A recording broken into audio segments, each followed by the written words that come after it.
தரமான பிஓபிஎஃப் சிஸ்டனை கேட்டு வாங்குங்க. தரமான பிஓபிஎஃப் ஜெஸ்டா. தரமான பிஓபிஎஃப் ஜெஸ்டா. தேநீரின் உன்னத கலை.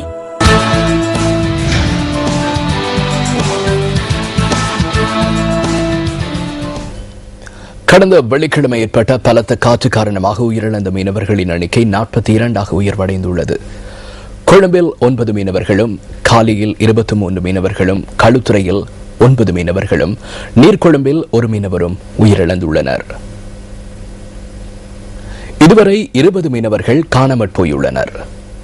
நேற்றைய தினம் வரை 27 மீனவர்கள் உயிரிழந்துள்ளதாகவும் மேலும் 29 மீனவர்கள் காணாமற் போயுள்ளதாகவும் நேற்றைய எமது இரவு நேர பிரதான செய்திகளில் நாம் தகவல் வழங்கியிருந்தோம்.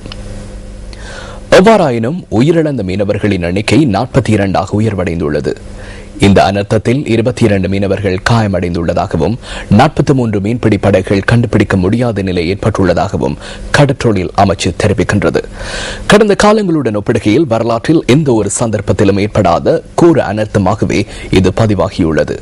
இதற்கு முன்னர் மாத்திரையில் இவ்வாறான சம்பவம் ஒன்று பதிவாகி இருந்த போதிலும் உயிரிழப்புகளோ அல்லது சொத்து சேதங்களோ ஏற்பட்டிருக்கவில்லை என்பது குறிப்பிடத்தக்கது.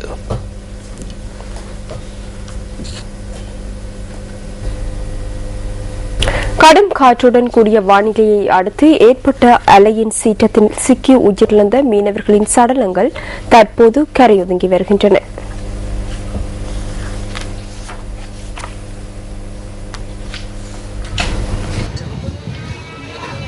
தெஹிவளைச் சேர்ந்த பானட் பெர்னாண்டோ மற்றும் திலகுபதிஸ் ஆகிய இருவரது இறுதிக்கிரைகள் இன்று இடம்பெற்றன. இந்த இரு மீனவர்களின் பூத உடல்களும் ஒரே இடத்தில் வைக்கப்பட்டு மத வழிபாடுகளின் பின்னர் கல்கிஸ்ஸ பொதுமயானத்தில் நல்லடக்கம் செய்யப்பட்டன. අද මෙවැනි ශෝකනගාටුදායක කීපයක් අපේ ලංකාවේ ලංකාවේ දකුණු පළාත්වල මේ වගේ ශෝකයේ කනගාටුවට ඇතිවෙන දුක් පුවත් අසන්න ලැබුණා. පුරා පරිපූර්ණෙන් දිසාගරම්. தெஹிவளையைச் சேர்ந்த யுகத் ரோஹன பெர்னாண்டோ கடும் காற்று காரணமாக நீரில் மூழ்கி உயிரிழந்திருந்தார். அன்னாரது புது உடல் வைத்தியசாலையிலிருந்து மயானத்திற்கு கொண்டு செல்லப்பட்டு நல்லடக்கம் செய்யப்பட்டுள்ளது. எனது 3 பிள்ளைகளும் 10 வயதில் இருந்தே கடற்தொழிலில் ஈடுபட்டுள்ளனர். அவர்களுக்கு கடல் தொடர்பில் நன்றாகவே தெரியும். சுனாமியின் போதும் கூட இவ்வாறான அனர்த்தத்தை சந்திக்கவில்லை. 60 வயதான ஜே.ஆர். அன்சாரின் ஜனாசா நல்லடக்கம் மக்கூனு பகுதியில் இன்று இடம்பெற்றது. நவலப்பிட்டியைச் சேர்ந்த அன்னார் மக்கூனு பகுதியில் உள்ள தனது சகோதரரின் வீட்டிலிருந்து மீன்பிடி தொழிலை மேற்கொண்டு வந்துள்ளார். பலப்பிட்டி நகரைச் சேர்ந்த நிலன்சி குமாரடி சில்வாவின் இறுதிக்கிரைகள் பலப்பிட்டிய பகுதியில் இடம்பெற்றது. 48 வயதான அன்னார் 5 பிள்ளைகளின் தந்தையாவார். හැමදාමත් කාලගුණ දෙපාර්තමේන්තුවෙන් අපේ வளிமண்டலவியல் திணைக்களம் கடல் கொந்தளிப்பு தொடர்பில் எதிர்ப்பு குரல்களை வழங்குகின்றது. இதனை உறுதிப்படுத்தி கூறினால் கடற்றொழிலுக்கு செல்ல வேண்டாம், உயிருக்கு ஆபத்து என்று உறுதியாக கூறியிருந்தால் சிறந்தது. பலப்பிட்டி மொஹோட்டிவத்த பகுதியைச் சேர்ந்த சுமனசேனடி சில்வாவின் பூத உடல் மக்கள் அஞ்சலிக்காக அன்னாரது வீட்டில் வைக்கப்பட்டுள்ளது. 49 வயதான அன்னார் 6 பிள்ளைகளின் தந்தையாவார். 3 பிள்ளைகளின் தந்தையான நிஷாந்தவின் பூத உடலும் மக்கள் அஞ்சலிக்காக அன்னாரின் வீட்டில் வைக்கப்பட்டுள்ளது. பலப்பிட்டிய பகுதியைச் சேர்ந்த அன்னார் தனது 43வது வயதில் உயிரிழந்துள்ளார்.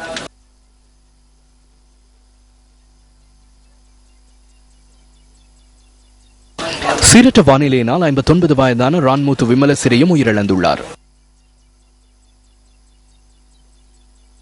வேறுவளை மரதானி வீதியைச் சேர்ந்த அனுர லக்ஷ்மன் பெர்னாண்டோவின் பூத உடல் அன்னாரது வீட்டில் அஞ்சலிக்காக வைக்கப்பட்டுள்ளது. 48 வயதான அன்னார் 2 பிள்ளைகளின் தந்தையாவார்.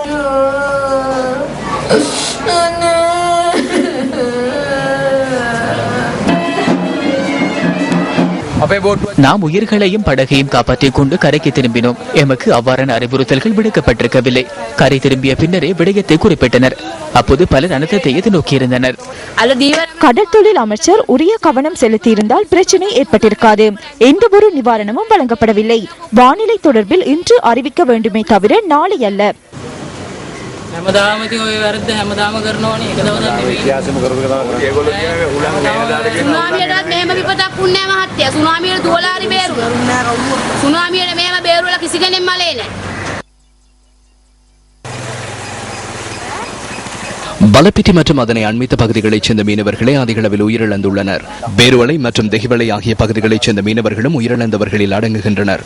வானிலையில் ஏற்பட்ட மாற்றம் தொடர்பில் அறியாமையினாலேயே இந்த நிலைமை ஏற்பட்டுள்ளதென மீனவர்கள் மற்றும் அவர்களது உறவினர்கள் சுட்டிக்காட்டுகின்றனர்.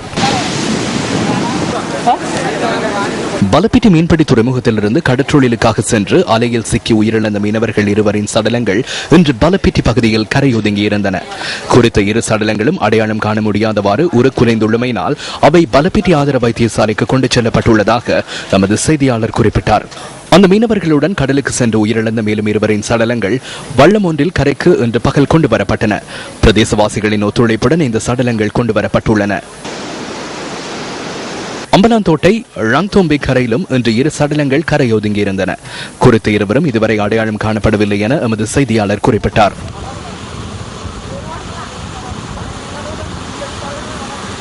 பிரஹானவத்த பகுதியைச் சேர்ந்தவர் என சந்தேகிக்கப்படும் மீனவரின் சடலம் ஒன்றும் பலப்பிட்டி முஹெட்டிவத்த பகுதியில் இன்று கரையொதுங்கியது.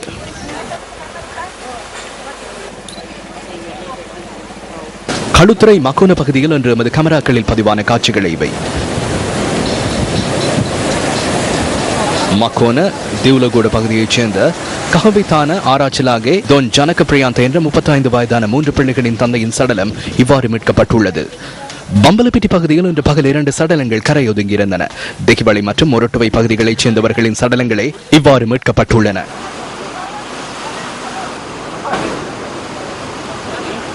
இதேவேளை பலப்பிட்டி பகுதியைச் சேர்ந்த நீல் டி சில்வா தொடர்ந்தும் காணாமல் போயுள்ளதாக அவரது உறவினர்கள் தெரிவிக்கின்றனர்.